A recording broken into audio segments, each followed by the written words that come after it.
नाशिकच्या सातपूर परिसरातील प्रभाग क्रमांक 8 मध्ये भारतीय जनता पार्टीच्या अधिकृत उमेदवारांच्या प्रचारासाठी बजरंग मित्र मंडळाच्या वतीनं काल सायंकाळी विशेष चौक सभेचं आयोजन करण्यात आलं होतं. संत कबीर नगर इथं पार पडलेल्या या सभेला नागरिकांचा मोठा प्रतिसाद पाहायला मिळाला.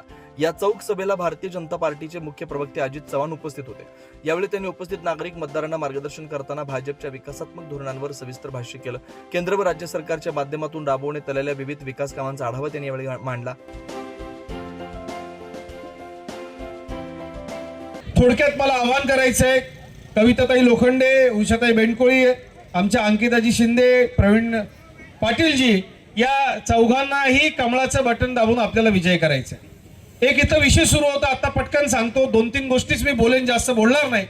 कमळाचा प्रचार करायला आलोय. संबंध महाराष्ट्रामध्ये कमळाचा प्रचार मी करत असतो. रोज संध्याकाळी तुम्ही टीव्हीवरती वेगवेगळ्या मुद्द्यांच्या वरती पक्षाच्या वतीने बोलताना तुम्ही मला पाहिलं असेल. बघा, असली की नकली हा फैसला आपल्याला करायचा. आपण सगळे इथं भगवान बुद्धाच्या विचाराचे, डॉक्टर बाबासाहेब आंबेडकरांच्या विचाराची माणसं आहोत, ज्यांनी संबंध आयुष्यभर बाबासाहेबांना छळलं, भंडाऱ्याच्या निवडणुकीमध्ये पाडलं. त्यांना मदत करायची, त्यांच्या सोबत असणाऱ्यांना मदत करायची, ही भारतीय जनता पार्टीला मदत करायची. ज्या भारतीय जनता पार्टीनं विश्वरत्न डॉक्टर बाबासाहेब आंबेडकरांचा कधीही झाला नव्हता, भारत रत्न हा खिताब बाबासाहेबांना देण्याकरता इतकी वर्ष वाट पाहावी लागली, भारतीय जनता पार्टीचं सरकार यावं लागलं.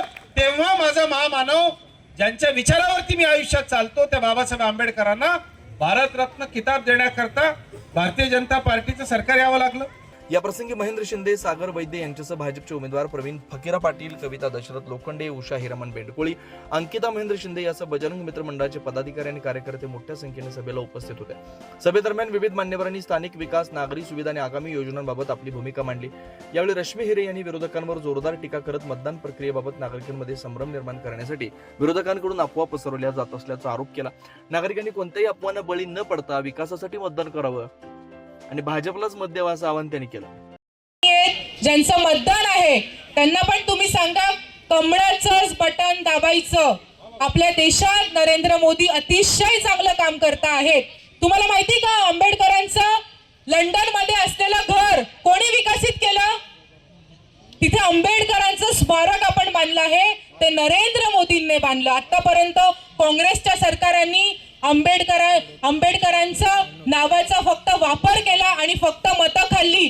परंतु भारतीय जनता पार्टीने, आमच्या लाडके पंतप्रधान नरेंद्र मोदींनी काय केलं तर लंडन मध्ये असलेल्या त्यांच्या घराचं सुद्धा नूतनीकरण केलं आणि तिथे त्यांनी आंबेडकरांचं स्मारक बांधलेलं आहे. अशा आम्ही सगळ्यांचा विचार करणारे आमचा पक्ष आहे.